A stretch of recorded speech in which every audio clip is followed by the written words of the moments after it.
फरमावे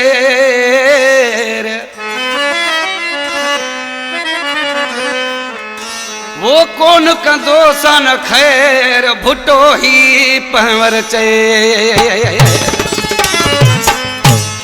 है जुदा कयो थन यार अल्लाह कंदो रुआदाई रहंदा जुदा कयो थन यार अल्लाह कंदो रुआदाई रहंदा जुदा कयो थन जानी कानो वाणे ती मानी जुदा कयो थन जानी कानो वाणे ती मानी मौला जी पवा दुन मार अल्लाह कंदो रुआदाई रहंदा मौला जी पवा दुन मार अल्लाह कंदो रुआदाई रहंदा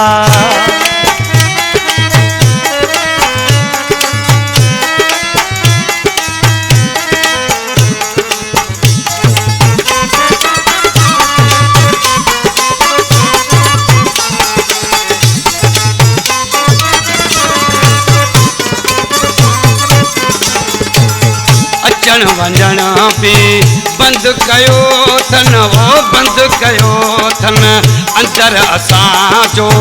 साड़े छॾियो थन वो साड़े छॾियो थन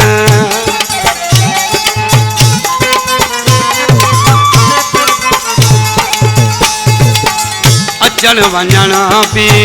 बंद कयो थन वो बंद कयो थन अंदर असां जो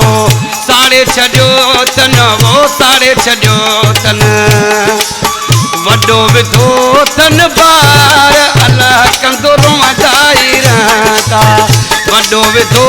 थन ॿार अल्लाह कंदो रुआदाई रहंदा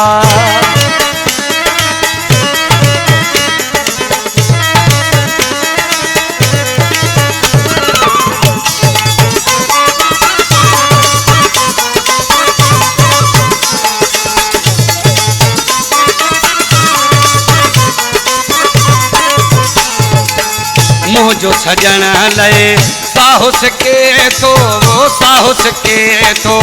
सजन मुझो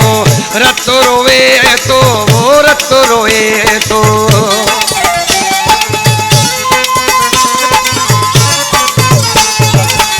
मुझो सजन लए साहुस के थो अल्लाह साहुस के थो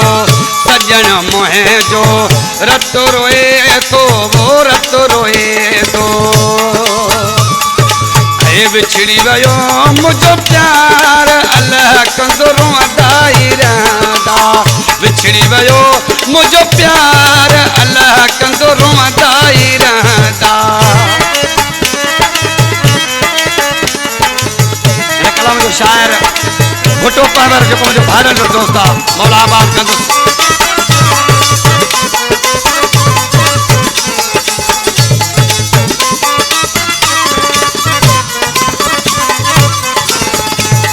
यार सवा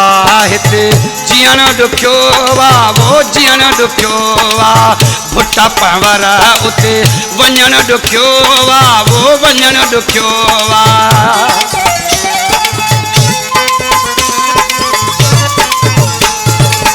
यार सवा हिते जीअण ॾुखियो वा वो जीअण ॾुखियो वा भुटा पहवर उते वञण ॾुखियो वा वो वञण ॾुखियो वा जनो ॾिना आज़ार अल्लाह कंदो रुआदाई रहंदा जुदा कयो थन जानी कानो वाणे थी मानी जुदा कयो थन जानी कानो वाणे थी मानी